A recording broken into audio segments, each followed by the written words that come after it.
पूर्व मुख्यमंत्री, पूर्व उप मुख्यमंत्री श्री मनीष सिसोदिया जी, जो वर्तमान मुख्यमंत्री केजरीवाल जी की तरफ से भारत रत्न के प्रत्याशी थे, अब उनकी पार्टी के लाल और जवाहरात जितने भी हैं वो अभी फिलहाल हवालात में हैं।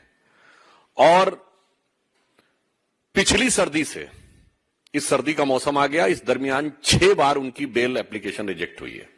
6 बार जमानत की अर्जी रिजेक्ट हुई। और इस बार जो सर्वोच्च न्यायालय ने अपना ऑब्जर्वेशन दिया है, जो प्रेक्षण दिया है, वो एक मामले में और भी गंभीर है। कारण केजरीवाल जी पूरी नाटकीयता के साथ यह बात बार बार बोलते थे कि पैसा कहां है, पैसा कितना है। यदि आप आज के सुप्रीम कोर्ट के ऑब्जर्वेशन को देखेंगे तो उसमें सिर्फ जमानत याचिका खारिज नहीं की गई है, बल्कि 338 करोड़ रुपए प्रथम दृष्टया स्थापित होते हुए दिख रहे हैं। यानी जो वो पैसे की बात करते थे और जो मनी ट्रेल की बात करते थे, वो आज लीगली स्टैब्लिश होती हुई दिख रही है। यानी इस समय अब ये सिर्फ एक एलिगेशन नहीं है। इस ऑब्जर्वेशन के बाद अब ये सिर्फ एलिगेशन नहीं है, अब ये सिर्फ सब्सटेंटिव एलिगेशन भी नहीं है, बल्कि अब इसके अंदर क्वांटिटेटिव सबमिशन भी हो गया है। Means up till now it's not just an allegation, it is neither just a substantive allegation, but now it has come with a quantitative submission of the amount of 338 crores which is money trail is being probed. और अगर हम ये कहें तो ये अब सिर्फ आरोप नहीं है, सिर्फ तथ्यात्मक आरोप नहीं है, इसमें संख्यात्मक स्थिति भी सामने आ गई है। अभी तक वो कहते थे पैसा है कहां। वो जितनी भी बातें करते थे केजरीवाल साहब, तो पैसा मीडिया की रिपोर्ट में नहीं बताया जाता। पैसा जांच एजेंसी बताती है न्यायालय के सामने, और न्यायालय के समक्ष उपस्थित साक्ष्यों के माध्यम से यह पैसा उजागर हो रहा है। अब मुझे लगता है केजरीवाल जी की सरकार को बताना पड़ेगा न्यायालय को कि पैसा कहां है, ये शराब घोटाले का पैसा कहां है। लगता डूब गया है पैसा। वैसे शराब में बहुतों का पैसा डूबता है, उन्होंने दिल्ली की आम जनता की कमाई का पैसा भी डुबोया है। और मुझे लगता है कि वो ऐसे डूबे होंगे कितनी आसानी से इसमें उबरने का चांस नहीं है। जो कहा गया ना कि शराब के लिए कि हजारों घर हैं डूबे बोतलों के बंद पानी में, जो इसमें डूबे वो ना उबरे जिंदगानी में। तो I am having serious doubts कि whether they will be able to overcome out of this case of corruption. अब एक और बात है, आपको ध्यान हो कुछ दिन पहले जब अमित अरोड़ा, जो इसमें वन ऑफ द आरोपी हैं, जिन्होंने बात कही थी कि सारी बात मुख्यमंत्री के उपस्थिति में हुई थी, इससे अब यह भी साफ हो जाता है कि इस कट्टर ईमानदारी के किरदार में कितनी चोरी है और कितनी सीनाजोरी है। महत्वपूर्ण बात यह भी है कि उत्तरोत्तर भ्रष्टाचार के आरोप तथ्यात्मक दृष्टि से स्थापित होते चले जा रहे हैं। उत्तरोत्तर जमानत याचिकाएं खारिज होती चली जा रही हैं, परंतु फिर भी, जिसे एक हिंदी की कहावत होती है, देखिए इसलिए मैं कह रहा हूं वो तो कोर्ट के द्वारा प्रूव होगा, पर जो प्राइमा फेसिया दिख रहा है, कहावत है वो लागू होती है, चोरी ऊपर से सीना चोरी।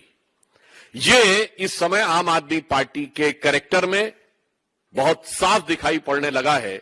इसलिए, और मैं तो बल्कि ये कहूंगा कि चोरी और सीनाजोरी के साथ साथ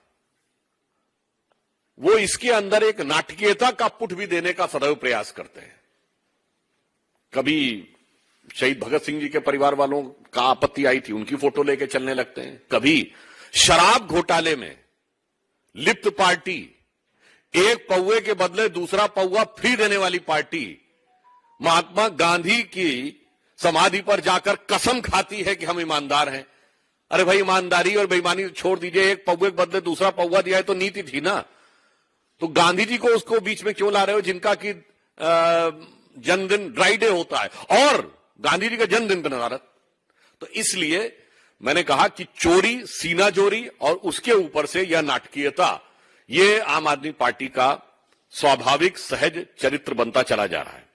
इसलिए अब हम आम आदमी पार्टी से और केजरीवाल जी से हम पूछना चाहते हैं कि बताइए वो पैसा कहां है, वो 338 करोड़ रुपए जिसके बारे में आज न्यायालय के प्रक्रिया के दौरान प्राइमा फेसिया वो दिखाई पड़ रहा है कि उसका गबन हुआ है या करप्शन हुआ है। तो अब दिल्ली की जनता पूछती है कि केजरीवाल साहब वो पैसा कहां है, उसे बताइए और इधर उधर की बातें मत करिए। और स्पष्ट रूप से सुप्रीम कोर्ट को भी बताना होगा संवैधानिक दृष्टि से और वैधानिक दृष्टि से, और दिल्ली की जनता को बताना होगा नैतिक दृष्टि से।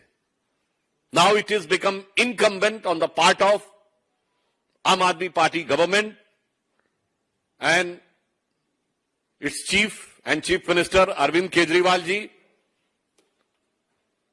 constitutionally and legally to tell the Honorable Supreme Court that where is the money, and morally it is incumbent on their part to tell to common man of Delhi where is the money. अभी तो जांच चल रही है, जांच जैसे जैसे आगे बढ़ेगी तथ्य सामने आते जाएंगे।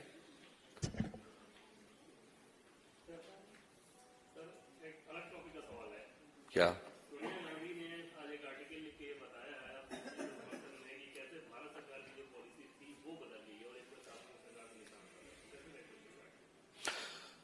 देखिए, हम सिर्फ इतना कहना चाहते हैं कि आतंकवाद और अंतर्राष्ट्रीय नीति पर राजनीति नहीं राष्ट्रनीति होनी चाहिए। आतंकवाद के विषय के ऊपर किंतु परंतु का स्कोप नहीं होना चाहिए। There should not be any scope of if and but, there should be clear, categorical and unequivocal, यानी वो स्पष्ट होना चाहिए, दो टूक होना चाहिए। और यह दुखद बात है कि कांग्रेस पार्टी जिस प्रकार की नीति एडॉप्ट कर रही है इस मौके के ऊपर, वो भारत की प्रतिष्ठा और गरिमा के अनुरूप न होकर क्षुद्र वोट बैंक की राजनीति से प्रेरित है। मैं उन्हें याद दिलाना चाहता हूं कि इजराइल के साथ राजनीतिक संबंधों की शुरुआत स्वर्गीय राजीव गांधी जी के समय में इसकी भूमिका बनाई गई, और 1992 में पीवी नरसिम्हा राव के समय में भारत ने स्थापित राजनीतिक संबंध बनाए। दुख की बात यह है कि वो अपने प्रस्ताव में भी कहीं आतंकवाद के हमले का उल्लेख नहीं करते हैं। क्यों दही जमा लेते हैं मुंह पर? ये मतलब एक दौर में वो कहते थे ना, ये अपनी तथाकथित भारत जोड़ो यात्रा में, कि जुड़ेगा भारत जीतेगा इंडिया, ये कांग्रेस नारा देती थी। अब तो मुझे ऐसा लग रहा है जुड़ेगा कट्टरपंथी जीतेगा हमास, ये उनका नारा होता चला जा रहा है। तो मेरा ये मानना है दुनिया में जितने भी देश हैं उन्होंने इन विषयों के ऊपर बहुत स्पष्ट क्लियर नीति रखी है, पक्ष हो या प्रतिपक्ष उसमें कोई अंतर नहीं रहता है। इसलिए कांग्रेस जो कर रही है वो भारत की नीति के विरुद्ध है। और हम ये भी कहना चाहेंगे, मैं याद दिलाना चाहता हूं 1995 में जिनेवा में अटल जी गए थे समर्थन करने के लिए, नेता प्रतिपक्ष होते हुए, और नरसिम्हा राव सरकार का पूरा समर्थन किया था। विदेश में जाके घर में आके कश्मीर के मुद्दे के ऊपर हमारा भयंकर मतभेद था। इसलिए मैं सिर्फ ये कहना चाहता हूं कि इस विषय के ऊपर कांग्रेस को अंतर्राष्ट्रीय दृष्टि से देखना चाहिए। अगर मानवीय संवेदना है तो पूरी मानवीय संवेदना से देखना चाहिए। भारत सरकार का रुख एकदम स्पष्ट है कि हम फिलिस्तीन का एक स्वतंत्र राज्य के रूप में उसके अस्तित्व को स्थापित करने में इजराइल के द्वारा शांतिपूर्ण वार्ता के द्वारा सौहार्दपूर्ण सह अस्तित्व के साथ समर्थन करते हैं।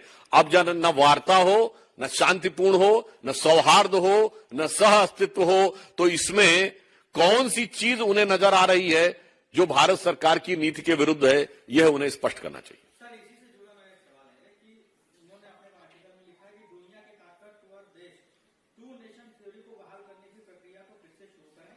कांग्रेस सालों से अपने दृढ़ विश्वास पर कायम है कि फिलिस्तीनियों और इजरायलियों दोनों को न्यायपूर्ण शांति से रहने का अधिकार। वो सारी बातें सही हैं, इसमें आतंकवाद का उल्लेख पे क्यों चुप्पी है? और उन्होंने दूसरे देश तो क्या, पहली बात तो इस देश के ऊपर इस मुद्दे पे मैं एक और बात आपसे पूछना चाहता हूं। इससे पहले आप बता सकते हैं कांग्रेस के किसी नेता ने आर्टिकल लिखा हो किसी अंतर्राष्ट्रीय समस्या पे? मुझे शोध करके बताइएगा कि इंटरनेशनल कॉन्फ्लिक्ट के ऊपर कांग्रेस के सीनियर मोस्ट लीडर ने पिछले हाल के वर्षों में कब आर्टिकल लिखा है। और ये तो भारत में कर चुके हैं। इसी के समकक्ष 26/11 हुआ था। और अब बैरक ओबामा ने अपनी किताब द प्रॉमिस लैंड में 2010 में अपनी यात्रा के दौरान डॉक्टर मनमोहन सिंह से वार्ता के आधार पर यह लिखा था कि भारत की सेना एक कड़ी कार्रवाई करने के लिए तैयार थी, मगर उस समय की कांग्रेस सरकार ने इसलिए कार्रवाई नहीं की पाकिस्तान के विरुद्ध, क्योंकि उन्हें लग रहा था कि इससे उपजे वातावरण से भारतीय जनता पार्टी को राजनीतिक लाभ न हो जाए। इसलिए देश की सुरक्षा और आतंकवाद से लड़ाई को राजनीति के नफे नुकसान के सियासी तराजू पर तौलकर मत देखिए, देश के दीर्घकालिक हित को ध्यान में रख के देखिए।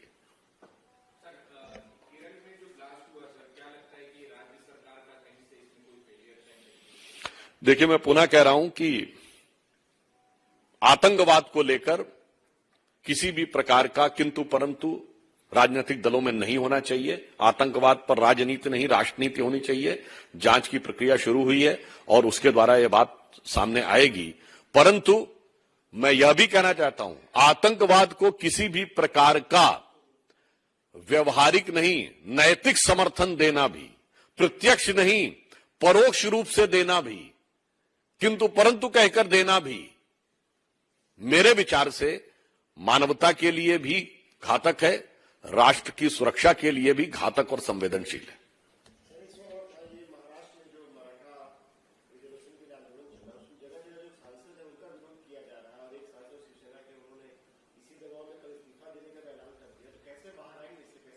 उस विषय पे महाराष्ट्र की सरकार पूरी संवेदनशीलता और सजगता के साथ उस विषय के ऊपर ध्यान भी रख रही है और उपयुक्त कार्रवाई कर रही है।